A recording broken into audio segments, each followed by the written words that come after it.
Hi friends, welcome to my YouTube channel. ಯಾರಾದರೂ ಹೊಸ್ದಾಗಿ ನಮ್ಮ ಚಾನಲ್ ನೋಡ್ತಿರೋ ದಯವಿಟ್ಟು ಸಬ್ಸ್ಕ್ರೈಬ್ ಮಾಡ್ಕೊಳ್ಳಿ, ಹಾಗೆ ಸಪೋರ್ಟ್ ಮಾಡಿ. ಇವತ್ತಿನ ರೆಸಿಪಿ ಬಂದು ಅತಿ ಬೇಗವಾಗಿ ಮಾಡುವಂಥ ಬದನೆಕಾಯಿ ಗೊಜ್ಜು. ಇದನ್ನು ಮಾಡೋದಕ್ಕೆ ಒಂದು ಪಾತ್ರೆ ಇಟ್ಟು 2 ಸ್ಪೂನ್ ಎಣ್ಣೆ ಹಾಕಿದ್ದೀನಿ. ಎಣ್ಣೆ ಕಾದಾದ ಮೇಲೆ 1 ಸ್ಪೂನ್ ಕಡಲೆಬೇಳೆ ಹಾಕಿ ಸ್ವಲ್ಪ ಕಲರ್ ಚೇಂಜ್ ಆಗೋವರೆಗೂ ಎಣ್ಣೆಲಿ ಬಾಡಿಸ್ಕೊಳ್ಳೋಣ.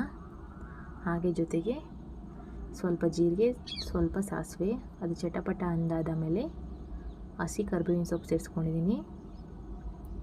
ಮತ್ತು 2 ಈರುಳ್ಳಿ ತಾಂಡಿ ಸಣ್ಣದಾಗಿ ಹಚ್ಕೊಂಡಿದ್ದೀನಿ.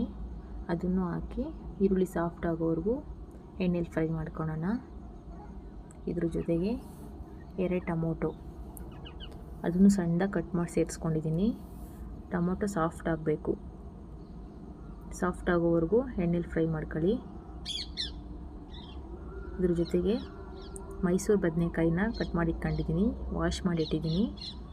ಅದನ್ನು ಸೇರಿಸ್ಕೊಂಡು ರುಚಿಗೆ ಎಷ್ಟು ಬೇಕೋ ಅಷ್ಟು ಉಪ್ಪು ಹಾಕಿ ಫ್ರೈ ಮಾಡ್ಕೊಳ್ಳಿ. ಫ್ರೈ ಮಾಡಾದ ಮೇಲೆ ಲಿಡ್ ಕ್ಲೋಸ್ ಮಾಡಿ ಒಂದು 5 ನಿಮಿಷ ಬೇಯಿಸ್ಕೊಳ್ಳೋಣ. ಅದು ಕಲರೆಲ್ಲ ಚೇಂಜ್ ಆಗುತ್ತೆ ಬೆಂದು. ಒಂದು 5 ನಿಮಿಷ ಆದ ಮೇಲೆ ಇಟ್ಟು ಓಪನ್ ಮಾಡಿ 1 ಸ್ಪೂನ್ ಅಚ್ಚ ಖಾರದ ಪುಡಿ, 1 ಸ್ಪೂನ್ ಸಾಂಬಾರು ಪುಡಿ ಮಿಕ್ಸ್ ಮಾಡೋಣ. ಅಷ್ಟು ಹಾಕಿ ಮಿಕ್ಸ್ ಆದ ಮೇಲೆ ಅದು ಗಟ್ಟಿ ಆಗುತ್ತೆ.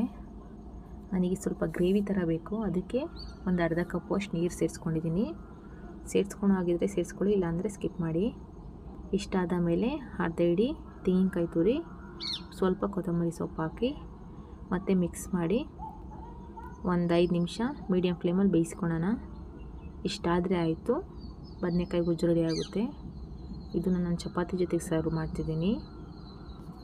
ಈ ರೆಸಿಪಿ ಇಷ್ಟ ಆದಲ್ಲಿ ಒಂದು ಲೈಕ್ ಮಾಡಿ, ಹಾಗೆ ಶೇರ್ ಮಾಡಿ, ಕಮೆಂಟ್ಸ್ ಮಾಡಿ. ದಯವಿಟ್ಟು ನಮ್ಮ ಚಾನಲ್ಗೆ ಸಪೋರ್ಟ್ ಮಾಡಿ. Thank you. ಬಾಯ್.